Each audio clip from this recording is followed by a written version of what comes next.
Ladies and gentlemen, boys and girls, welcome to the Music Lab podcast. My name is Dogg, and I am so excited to be back with you once again for another album review. Don't forget, we are sponsored by RAR Outfitters, RAWR. Go to raroutfitters.com for all your clothing needs and for your Christmas and holiday gifts as well. So, ladies and gentlemen, let's go back to March 2013.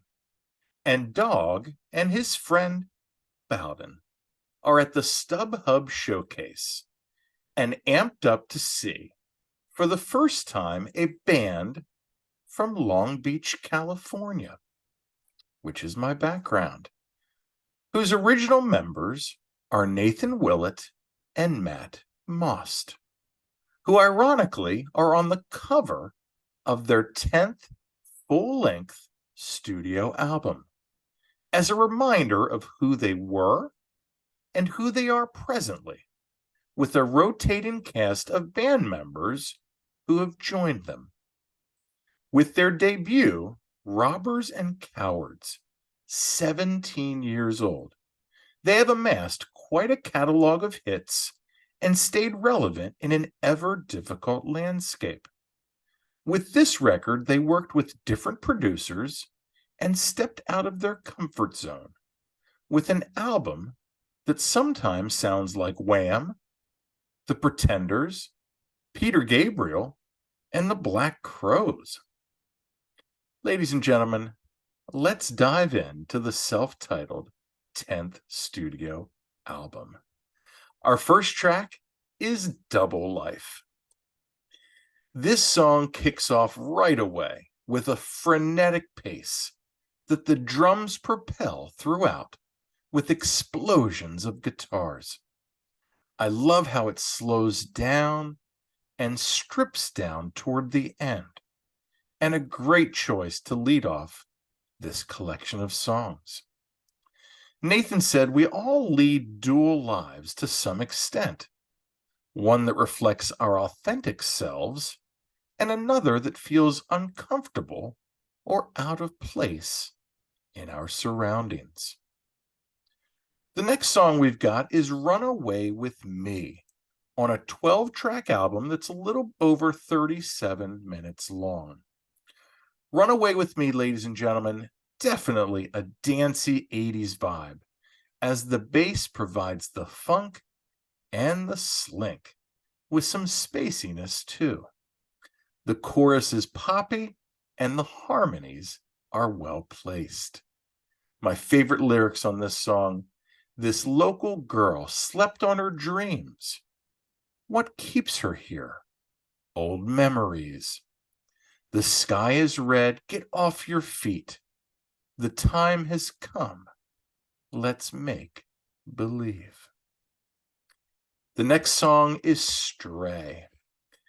You know, this song has a polish, and the piano is lovely, with Nate really sounding great on this one. I like how they change it up during the bridge before it finishes how it started. So many people are suffering from either loneliness or success.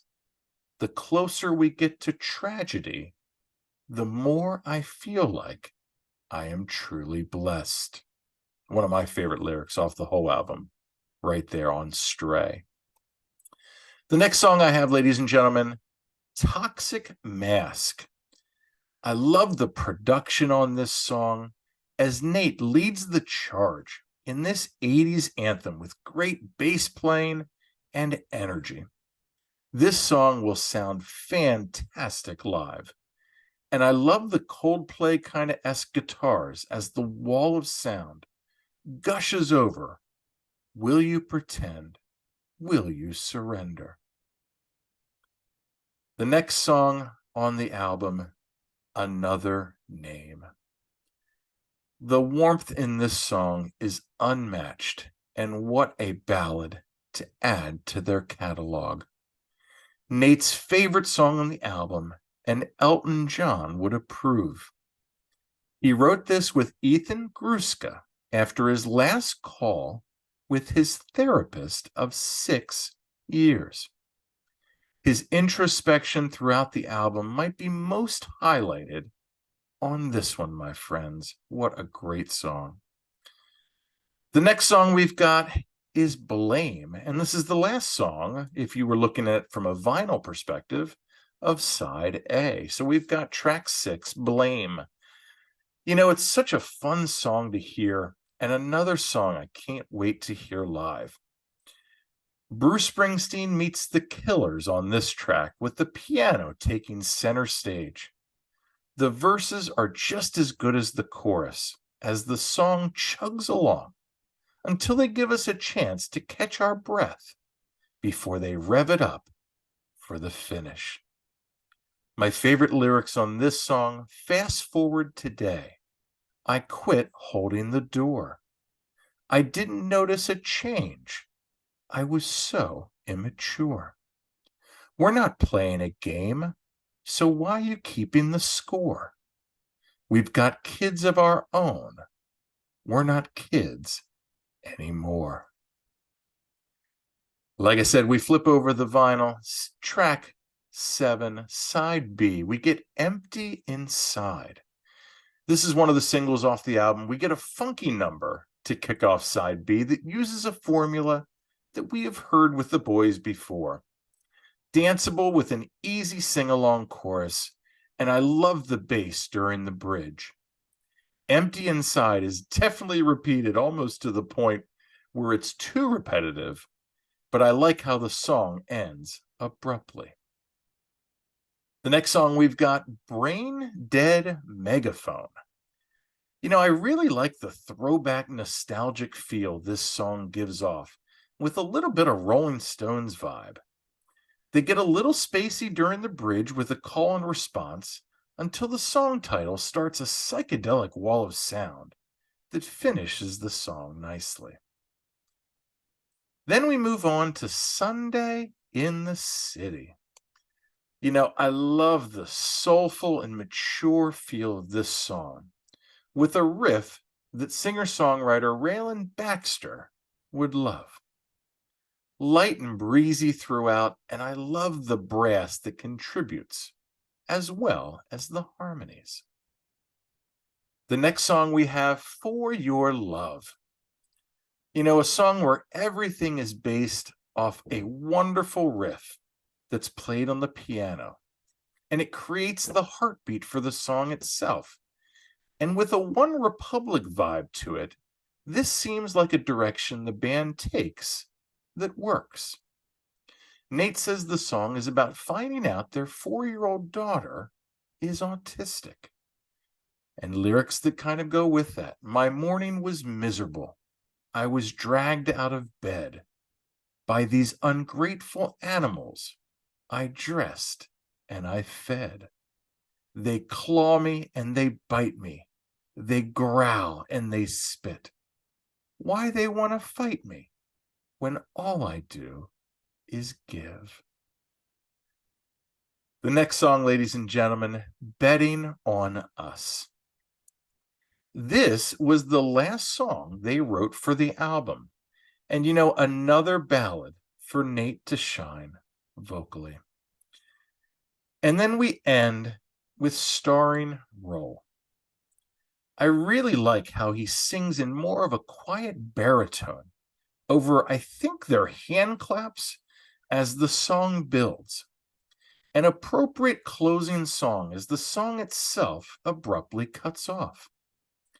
After opening for Tears for Fears recently, this song was inspired by Nate's longing to be in that position one day, but also recognizing the struggle and pressure that comes with it. So there you go, ladies and gentlemen, 12 songs, a little over 37 minutes long, the self-titled 10th studio album from Cold War Kids. My favorite tracks, like always, so difficult, but I had to go with Another Name, Double Life, and For Your Love. And before I get into my final thoughts, I wanted to show you, I actually visited Third Man Records back in the day, and they had this, the Cold War Kids live at Third Man Records from December 12th, 2010. It is 11 tracks. Show you the set list there, or the track listing, sorry. There you big. But anyway, get back to this album, ladies and gentlemen. So yeah, one of my favorite bands out there. This album took some chances, and like I said in a couple songs, like I really feel like it worked. A lot of 80s, a lot of dancey, but still kind of held true to the roots that the Cold War Kids, like what we come to expect, kind of bluesy, kind of jangly, syncopated at time, mixing up the pace, mixing up the just just the direction of the song. So that kind of stuck, but they added definitely some layers and definitely tried some different directions, and I think it came off well. So congratulations, guys, on your 10th studio album. Not a lot of bands even make 10 studio albums, but to do it so well like they have. Again, make sure to like, follow, subscribe, do all that fun stuff. That helps me. That helps the bands that we feature. It's a win-win for everybody. And again, you've been great. I've been Dogg. This is the Music Lab podcast.